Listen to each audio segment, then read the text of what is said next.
The Ugly Duckling by Hans Christian Andersen. It was so beautiful out in the country. It was summer. The wheat fields were golden, the oats were green, and down among the green meadows the hay was stacked. There the stork minced about on his red legs, clacking away in Egyptian, which was the language his mother had taught him. Round about the field and meadowlands rose vast forests, in which deep lakes lay hidden. Yes, it was indeed lovely out there in the country. In the midst of the sunshine there stood an old manor house that had a deep moat around it. From the walls of the manor right down to the water's edge great burdock leaves grew, and there were some so tall that little children could stand upright beneath the biggest of them. In this wilderness of leaves, which was as dense as the forest itself, a duck sat on her nest, hatching her ducklings. She was becoming somewhat weary, because sitting is such a dull business and scarcely anyone came to see her. The other ducks would much rather swim in the moat than waddle out and squat under the burdock leaf to gossip with her. But at last the eggshells began to crack, one after another. "Peep, peep," said the little things, as they came to life and poked out their heads. "Quack, quack," said the duck, and quick as quick can be, they all waddled out to have a look at the green world under the leaves. Their mother let them look as much as they pleased, because green is good for the eyes. "How wide the world is," said all the young ducks, for they certainly had much more room now than they had when they were in their eggshells. "Do you think this is the whole world?" their mother asked. "Why, it extends on and on, clear across to the other side of the garden, and right on into the parson's field, though that is further than I have ever been. I do hope you are all hatched," she said as she got up. "No, not quite all. The biggest egg still lies here. How much longer is this going to take? I am rather tired of it all," she said as she settled back on her nest. "Well, how goes it?" asked an old duck who came to pay her a call. "It takes a long time with that one egg," said the duck on the nest. "It won't crack, but look at the others. They are all the cutest little ducklings I've ever seen. They look exactly like their father, the wretch. He hasn't come to see me at all." "Let's have a look at that egg that won't crack," the old duck said. "It's a turkey egg, and you can take my word for it. I was fooled like that once myself. What trouble and care I had with those turkey children, for I may as well tell you, they are afraid of the water. I simply could not get them into it. I quacked and snapped at them, but it wasn't a bit of use. Let me see the egg. Certainly it's a turkey egg. Let it lie, and go teach your other children to swim." "Oh, I'll sit a little longer. I've been at this so long already that I may as well sit here half the summer." "Suit yourself," said the old duck, and away she waddled. At last the big egg did crack. "Peep," said the young one, and out he tumbled, but he was so big and ugly. The duck took a look at him. "That's a frighteningly big duckling," she said. "He doesn't look the least like the others. Can he really be a turkey baby? Well, well, I'll soon find out. Into the water he shall go, even if I have to shove him in myself." The next day the weather was perfectly splendid, and the sun shone down on all the green burdock leaves. The mother duck led her whole family down to the moat. Splash! She took to the water. "Quack, quack!" she said, and one duckling after another plunged in. The water went over their heads, but they came up in a flash and floated to perfection. Their legs worked automatically, and they were all there in the water. Even the big, ugly gray one was swimming along. "Why, that's no turkey," she said. "See how nicely he uses his legs, and how straight he holds himself. He's my very own son after all, and quite good-looking if you look at him properly. Quack, quack! Come with me. I'll lead you out into the world and introduce you to the duck-yard. But keep close to me so that you won't get stepped on, and watch out for the cat." Thus they sailed into the duck-yard, where all was in an uproar because two families were fighting over the head of an eel, but the cat got it after all. You see, that's the way of the world. The mother duck licked her bill because she wanted the eel's head for herself. "Stir your legs, bustle about, and mind that you bend your necks to that old duck over there. She's the noblest of them all, and has Spanish blood in her. That's why she's so fat. See the red rag around her legs? That's a wonderful thing, and the highest distinction a duck can get.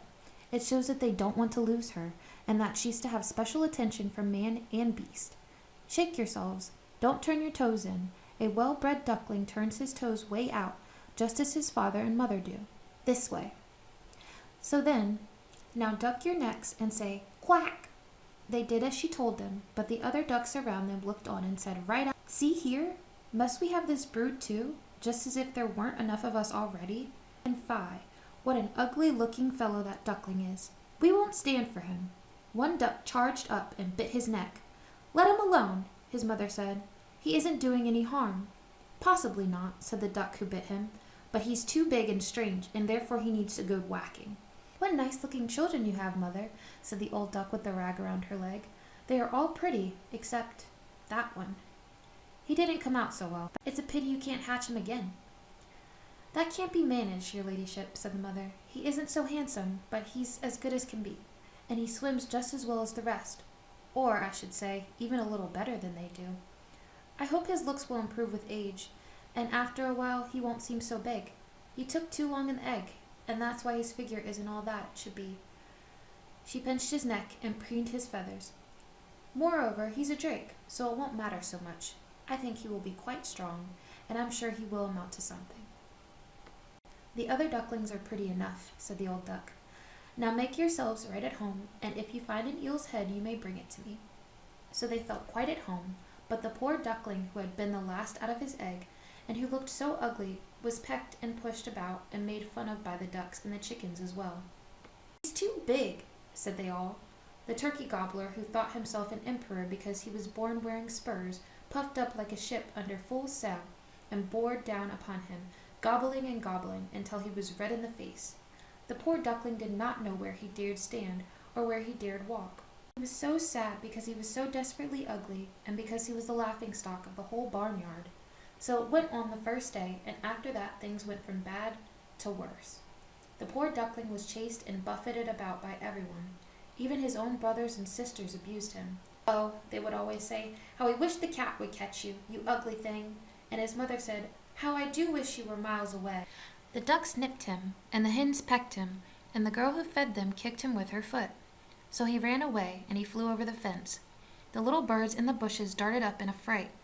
"That's because I'm so ugly," he thought, and he closed his eyes, but he ran on just the same until he reached the great marsh where the wild ducks lived. There he lay all night long, weary and disheartened. When morning came, the wild ducks flew up to have a look at their new companion. "What sort of creature are you?" they asked as the duckling turned in all directions, bowing his best to them all. "You are terribly ugly," they told him, "but that's nothing to us so long as you don't marry into our family." Poor duckling. Marriage certainly had never entered his mind. All he wanted was for them to let him lie among the reeds and drink a little water from the marsh. There he stayed for 2 whole days. Then he met 2 wild geese, or rather wild ganders, for they were males. They had not been out of the shell very long, and that's what made them so sure of themselves. "Say there, comrade," they said, "you're so ugly that we have taken a fancy to you. Come with us and be a bird of passage. In another marsh nearby there are some fetching wild geese, all nice young ladies who know how to quack. You are so ugly that you'll completely turn their heads." Bing! Bang! Shots rang in the air, and these 2 ganders fell dead among the reeds. The water was red. Bing! Bang!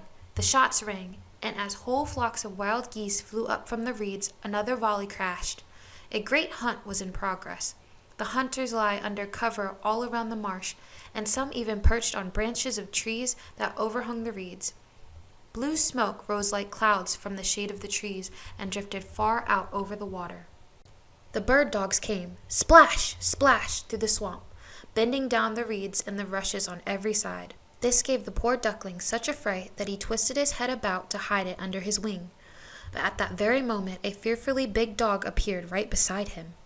His tongue lolled out of his mouth, and his wicked eyes glared horribly. He opened his wide jaws, flashed his sharp teeth, and splash, splash! On he went without touching the duckling. "Thank heavens," he sighed. "I'm so ugly that the dog won't even bother to bite me." He lay perfectly still while the bullets splattered through the reeds as shot after shot was fired.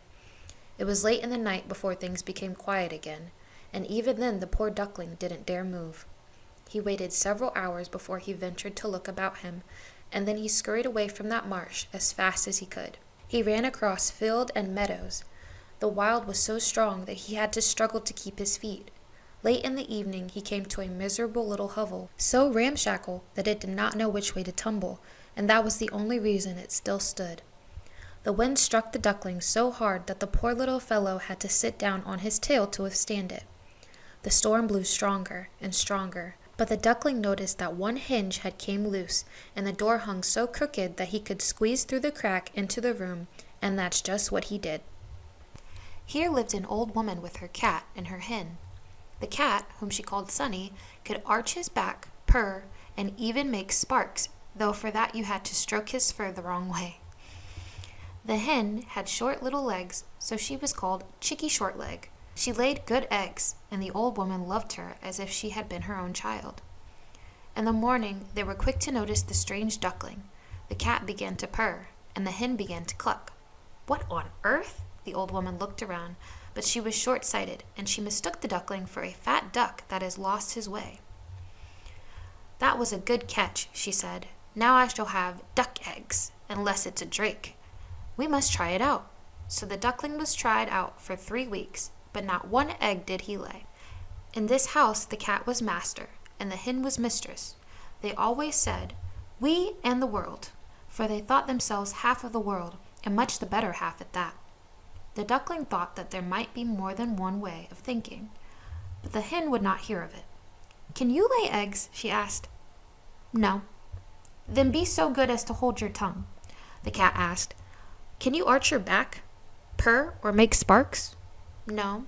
"Then keep your opinion to yourself when sensible people are talking." The duckling sat in a corner, feeling most despondent. Then he remembered the fresh air and the sunlight. Such a desire to go swimming on the water possessed him that he could not help telling the hen about it. "What on earth has come over you?" the hen cried. "You haven't a thing to do, and that's why you get such silly notions. Lay us an egg, or learn to purr, and you'll get over it." "But it's so refreshing to float on the water," said the duckling. "So refreshing to feel it rise over your head as you dive to the bottom." "Yes, it must be a great pleasure," said the hen. "I think you must have gone crazy. Ask the cat, who's the wisest fellow I know, whether he likes to swim or dive down on the water. Of myself I say nothing, but ask the old woman, our mistress. There's no one on earth wiser than she is. Do you imagine she wants to go swimming and feel the water rise over her head?" "You don't understand me," said the duckling. "Well, if we won't, who would? Surely you don't think you are cleverer than the cat and the old woman, to say nothing of myself. Don't be so conceited, child. Just thank your Maker for all the kindness we have shown you. Didn't you get into this snug room and fall in with people who can tell you what you are such a numbskull that it's no pleasure to have you around? Believe me, I tell you this for your own good. I say unpleasant truths, but that's the only way you can know who your friends are. Be sure now that you lay some eggs. See to it that you learn to purr or make sparks." "I think I'd better go out into the wide world," said the duckling. "Suit yourself," said the hen. So off went the duckling. He swam on the water and dived down in it, but still he was slighted by every living creature because of his ugliness. Autumn came on. The leaves in the forest turned yellow and brown. The wind took them and whirled them about. The heavens looked cold as the low clouds hung heavy with snow and hail. Perched on the fence, the raven screamed, "Caw! Caw!" and trembled with cold. It made one shiver to think of it. Pity the poor little duckling. One evening, just as the sun was setting in splendor, a great flock of large, handsome birds appeared out of the reeds. The duckling had never seen birds so beautiful. They were dazzling white, with long, graceful necks. They were swans. They uttered a very strange cry as they unfurled their magnificent wings to fly from this cold land, away to the warmer countries and to open waters. They went up so high, so very high, that the ugly little duckling felt a strange uneasiness come over him as he watched them. He went around and round in the water, like a wheel. He craned his neck to follow their course, and gave a cry so shrill and strange that he frightened himself. Oh, he could not forget them, those splendid, happy birds. When he could no longer see them, he dived to the very bottom, and when he came up again, he was quite beside himself. He did not know what birds they were, or whither they were bound. Yet he loved them more than anything he had ever loved before. It was not that he had envied them. How could he ever dare dream of wanting their marvelous beauty for himself? He would have been grateful if only the ducks would have tolerated him, the poor ugly creature. The winter grew cold, so bitterly cold that the duckling had to swim to and fro in the water to keep it from freezing over. But every night the hole in which he swam kept getting smaller and smaller. Then it froze so hard that the duckling had to paddle continuously to keep the crackling ice from closing in upon him. At last, too tired to move, he was frozen fast in the ice. Early that morning, a farmer came by, and when he saw how things were, he went out on the pond, broke away the ice with his wooden shoe, and carried the duckling home to his wife. There the duckling revived, but when the children wished to play with him, he thought they meant to hurt him. Terrified, he fluttered into the milk pail, splashing the whole room with milk. The woman shrieked and threw up her hands as he flew into the butter tub, and then out of the mill barrel. Imagine what he looked like now. The woman screamed and lashed out at him with the fire tongs. The children tumbled over each other as they tried to catch him, and they laughed and they shouted. Luckily the door was open, and the duckling escaped through it into the bushes, where he lay down in the newly fallen snow, as if in a daze. But it would be too sad to tell of all the hardships and wretchedness he had to endure during this cruel winter. When the warm sun shone once more, the duckling was still alive among the reeds of the marsh. The larks began to sing again. It was beautiful springtime. Then, quite suddenly, he lifted his wings. They swept through the air much more strongly than before, and their powerful strokes carried him far. Before he quite knew what was happening, he found himself in a great garden where apple trees bloomed. The lilacs filled the air with sweet scent and hung in clusters from long green branches that bent over a winding stream. Oh, but it was lovely here in the freshness of spring. From the thicket before him came 3 lovely white swans. They ruffled their feathers and swam lightly in the stream.